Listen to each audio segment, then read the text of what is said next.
ನಮಸ್ತೆ ಎಲ್ರಿಗೂ. ಎಲ್ಲರೂ ಹೇಗಿದ್ರೆ ಎಲ್ಲರೂ ಚೆನ್ನಾಗಿದ್ದೀರಾ ಅಂತ ಭಾವಿಸ್ತಾ welcome back to my Geetha J vlogs channel. ನಾನು ನಿಮ್ಮ ಸಂಗೀತ. ನಮ್ಮ ಜೀವನದಲ್ಲಿ ಬರುವಂತಹ ಯಾವುದೇ ಕಷ್ಟಗಳಾಗಿರಬಹುದು, ಆ ಕಷ್ಟಗಳು ಕೈಮೀರಿ ಹೋದಂಥ ಸಮಯದಲ್ಲಿ ಈ 8 ಸ್ತೋತ್ರಗಳನ್ನು ಪಠಿಸಿ. ಈ 8 ಸ್ತೋತ್ರಗಳನ್ನು ಪಠಿಸೋದ್ರಿಂದ ನಮ್ಮ ಕಷ್ಟಗಳು ಕೂಡ ದೂರವಾಗುತ್ತೆ. ಸ್ತೋತ್ರ ಹಾಗೂ ಮಂತ್ರಗಳ ಪ್ರಯೋಜನವೇನು? ಧಾರ್ಮಿಕ ನಂಬಿಕೆಯ ಪ್ರಕಾರ ಪ್ರತಿನಿತ್ಯ ನಾವು ದೇವರ ಪೂಜೆಯನ್ನು ಮಾಡಿದ್ರೆ, ದೇವರ ನಾಮಸ್ಮರಣೆಯನ್ನು ಮಾಡಿದರೆ ನಮ್ಮ ಜೀವನದಲ್ಲಿನ ಅನೇಕ ಸಮಸ್ಯೆಗಳು ಪರಿಹಾರವಾಗುತ್ತೆ ಅಂತ ಕೂಡ ಹೇಳಲಾಗಿದೆ. ಮಂತ್ರಗಳ ಪಠಣವನ್ನು ಮಾಡೋದ್ರಿಂದ ನಮ್ಮ ಜೀವನದ ಅನೇಕ ದೊಡ್ಡ ರೀತಿಯ ಸಮಸ್ಯೆಗಳು ಶೀಘ್ರದಲ್ಲೇ ದೂರವಾಗುತ್ತೆ. ಇದಲ್ಲದೆ ಜೀವನದ ಪ್ರತಿಯೊಂದು ಸಮಸ್ಯೆಗಳನ್ನು ಹೇಗೆ ನಿವಾರಿಸಬಹುದು ಎಂಬುದರ ಕುರಿತು ಮಾಹಿತಿಯನ್ನು ಕೂಡ ನೀಡಲಾಗಿದೆ. ಇದಕ್ಕಾಗಿ ನಾವು ಕೆಲವೊಂದು ಸ್ತೋತ್ರ ಅಥವಾ ಮಂತ್ರಗಳ ಪಠಣವನ್ನು ಮಾಡಬೇಕಾಗುತ್ತೆ. ಯಾವುದೇ ಒಂದು ಕೆಟ್ಟ ಸಮಯದಲ್ಲಿ ಅಥವಾ ಪರಿಸ್ಥಿತಿಯಲ್ಲಿ ಇವುಗಳನ್ನು ಪಠಿಸೋದ್ರಿಂದ ಪರಿಹಾರವನ್ನು ಕೂಡ ಕಂಡುಕೊಳ್ಬಹುದು.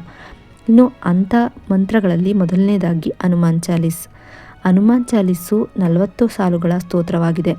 ಇದನ್ನು ಪಠಿಸೋದ್ರಿಂದ ಜೀವನದಲ್ಲಿನ ಎಲ್ಲ ರೀತಿಯ ಸಮಸ್ಯೆಗಳು ದೂರವಾಗೋದ್ರೊಂದಿಗೆ ಶನಿ ದೋಷವನ್ನು ನಾಶ ಮಾಡುತ್ತೆ. ಇದು ನಮಗೆ ಅದ್ಭುತವಾದ ಶಕ್ತಿಯನ್ನು, ಆತ್ಮಸ್ಥೈರ್ಯವನ್ನು ನೀಡುವ ಪಠಣವಾಗಿರುತ್ತೆ. ನೀವು ಯಾವುದೇ ಒಂದು ಸಮಯದಲ್ಲಿ ದುರ್ಬಲರು ಮತ್ತು ಶಕ್ತಿಹೀನರು ಎನ್ನುವ ಭಾವನೆ ಉಂಟಾದಾಗ ಅಂತಹ ಸಮಯದಲ್ಲಿ ಹನುಮಾನ್ ಚಾಲೀಸನ್ನು ಪಠಿಸಲು ಪ್ರಾರಂಭಿಸಬೇಕು. ಇನ್ನು ಎರಡನೇದಾಗಿ ಆದಿತ್ಯ ಹೃದಯ ಸ್ತೋತ್ರವನ್ನು ಪಠಿಸಿ. ಆದಿತ್ಯ ಹೃದಯ ಸ್ತೋತ್ರವು ಸೂರ್ಯನಿಗೆ ಸಂಬಂಧಿಸಿದ ಸ್ತೋತ್ರವಾಗಿದೆ. ಇದನ್ನು ಹೆಚ್ಚಿನ ಜನರು ಮುಂಜಾನೆ ಸೂರ್ಯನಿಗೆ ಆರ್ಘ್ಯ ಅರ್ಪಿಸುವ ಸಮಯದಲ್ಲಿ ಅಥವಾ ಭಾನುವಾರದಂದು ಸ್ನಾನದ ಬಳಿಕ ಈ ಮಂತ್ರವನ್ನು ಪಠಿಸ್ತಾರೆ. ನೀವು ನಿರಂತರವಾಗಿ ಒಳ್ಳೆಯ ಕೆಲಸಗಳನ್ನು ಮಾಡಿದ ಹೊರತಾಗಿಯೂ ನಿಮಗೆ ಸಮಾಜದಲ್ಲಿ ಗೌರವ, ಒಳ್ಳೆಯ ಸ್ಥಾನಮಾನ ಸಿಗದೇ ಇದ್ದರೆ ಅಂತಹ ಸಮಯದಲ್ಲಿ ನೀವು ಆದಿತ್ಯ ಹೃದಯ ಸ್ತೋತ್ರವನ್ನು ಪಠಿಸಬಹುದು. ಇನ್ನು ಮೂರನೇದಾಗಿ ವಿಷ್ಣು ಸಹಸ್ರನಾಮ ಪಠಿಸಿ. ವಿಷ್ಣು ಸಹಸ್ರನಾಮವು ಭಗವಾನ್ ವಿಷ್ಣುವನ್ನು ಒಲಿಸಿಕೊಳ್ಳಲು ಬಳಸುವ ಸ್ತೋತ್ರವಾಗಿದ್ದು, ಇದು ವಿಷ್ಣು ದೇವನ 1000 ಹೆಸರುಗಳನ್ನು ಸ್ಮರಿಸುತ್ತೆ. ನೀವು ಯಾವುದೇ ಕೆಲಸವನ್ನು ಮಾಡಲು ಹಿರಟಾದಾಗ ಅದರಲ್ಲಿ 108 ವಿಘ್ನಗಳು ಎದುರಾದರೆ, ಎಷ್ಟೇ ಮಾಡಬೇಕೆಂದುಕೊಂಡ್ರೂ ಅದನ್ನು ಪೂರ್ಣಗೊಳಿಸುವಲ್ಲಿ ಸಮಸ್ಯೆಗಳು ಎದುರಾಗ್ತಿದ್ರೆ ಅಂತಹ ಸಮಯದಲ್ಲಿ ವಿಷ್ಣು ಸಹಸ್ರನಾಮ ಸ್ತೋತ್ರವನ್ನು ಕಡ್ಡಾಯವಾಗಿ ಪಠಿಸಬೇಕು. ಇದು ನಿಮ್ಮ ಕೆಲಸದಲ್ಲಿ ಎದುರಾಗುವ ಸಮಸ್ಯೆಗಳನ್ನು ದೂರ ಮಾಡುತ್ತೆ. ಇನ್ನು ನಾಲ್ಕನೇದಾಗಿ ದುರ್ಗಾ ಸಪ್ತಶತಿ ಪಠಿಸಿ. ದುರ್ಗಾ ಸಪ್ತಶತಿಯು ದುರ್ಗಾ ದೇವಿಗೆ ಸಮರ್ಪಿತವಾದ ಶಕ್ತಿಶಾಲಿ ಮಂತ್ರವಾಗಿದೆ.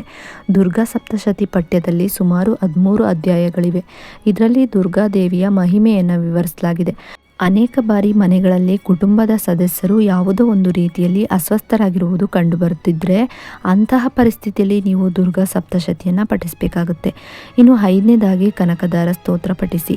ನೀವು ಉದ್ಯೋಗದಲ್ಲಿ ನಿಮ್ಮನ್ನು ತೊಡಗಿಸಿಕೊಂಡಿದ್ರೆ ಅಥವಾ ಯಾವುದೋ ವ್ಯಾಪಾರವನ್ನು ಮಾಡುವ ವ್ಯಾಪಾರಸ್ಥರಾಗಿದ್ದರೆ ಹಾಗೂ ಎಷ್ಟೇ ವ್ಯಾಪಾರ ಉದ್ಯೋಗವನ್ನು ಮಾಡಿದರೂ ನಿಮಗೆ ಅದರಿಂದ ಪ್ರಯೋಜನ ದೊರೆಯದೇ ಇದ್ದಾಗ ಅಥವಾ ನಿಮ್ಮ ಹಣಕಾಸಿನ ಸಮಸ್ಯೆಗಳು ದೂರಾಗದೇ ಇದ್ದಾಗ ಅಂತಹ ಪರಿಸ್ಥಿತಿಯಲ್ಲಿ ಕನಕದಾರ ಸ್ತೋತ್ರವನ್ನು ನೀವು ಪಠಿಸಬೇಕು. ಕನಕದಾರ ಸ್ತೋತ್ರವನ್ನು ಆದಿಶಂಕರಾಚಾರ್ಯರು ರಚಿಸಿರುವಂಥ ಸ್ತೋತ್ರವಾಗಿದ್ದು, ಇದರ ಪಠಣದಿಂದ ಲಕ್ಷ್ಮೀ ದೇವಿಯು ಅನುಗ್ರಹವನ್ನು ದೊರೆಯುತ್ತೆ. ಹಾಗಾಗಿ ಈ ಒಂದು ಮಂತ್ರವನ್ನು ನೀವು ಪಠಿಸಬೇಕಾಗುತ್ತೆ. ಇನ್ನು 6ನೇದಾಗಿ ಶಿವಾಷ್ಟಕಂ ಪಠಿಸಿ. ಶಿವಾಷ್ಟಕಂ ಸ್ತೋತ್ರವು ಶಿವನೊಂದಿಗೆ ಸಂಬಂಧ ಹೊಂದಿದ ಮಂತ್ರವಾಗಿದೆ ಹಾಗೂ ಇದೊಂದು ಅತ್ಯಂತ ಪ್ರಬಲವಾದ ಮಂತ್ರವಾಗಿದೆ.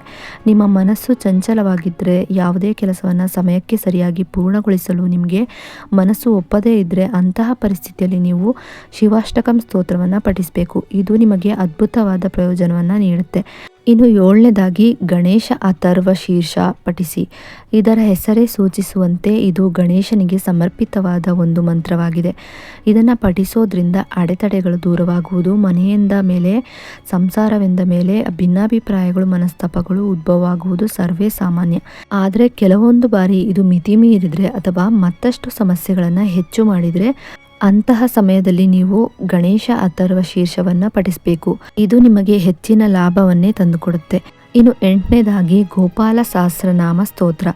ಇದು ಶ್ರೀಕೃಷ್ಣನ ಗೋಪಾಲನ ಅವತಾರಕ್ಕೆ ಸಂಬಂಧಿಸಿದ ಒಂದು ಮಂತ್ರವಾಗಿದೆ.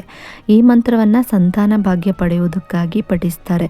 ನೀವು ವಿವಾಹಿತರಾಗಿದ್ದರೆ ಮತ್ತು ಮಗುವನ್ನು ಹೊಂದುವ ನಿಮ್ಮ ಬಯಕೆ ಈಡೇರದಿದ್ದರೆ ಈ ಸಮಸ್ಯೆಯನ್ನು ಹೋಗಲಾಡಿಸಲು ನೀವು ಗೋಪಾಲ ಸಹಸ್ರನಾಮ ಸ್ತೋತ್ರವನ್ನು ಪಠಿಸಬೇಕು. ನಿಯಮಿತವಾದ ಈ ಸ್ತೋತ್ರದ ಪಠಣವು ನಿಮಗೆ ಸಂತಾನ ಭಾಗ್ಯವನ್ನು ಕರುಣಿಸುತ್ತೆ. ಸರ್ವೇ ಜನ ಸುಖಿನೋ ಭವಂತು. ಈ ಒಂದು ವಿಡಿಯೋ ನಿಮಗೆ ಇಷ್ಟ ಆದರೆ ಲೈಕ್ ಮಾಡಿ, ಶೇರ್ ಮಾಡಿ, ಕಮೆಂಟ್ ಮಾಡಿ.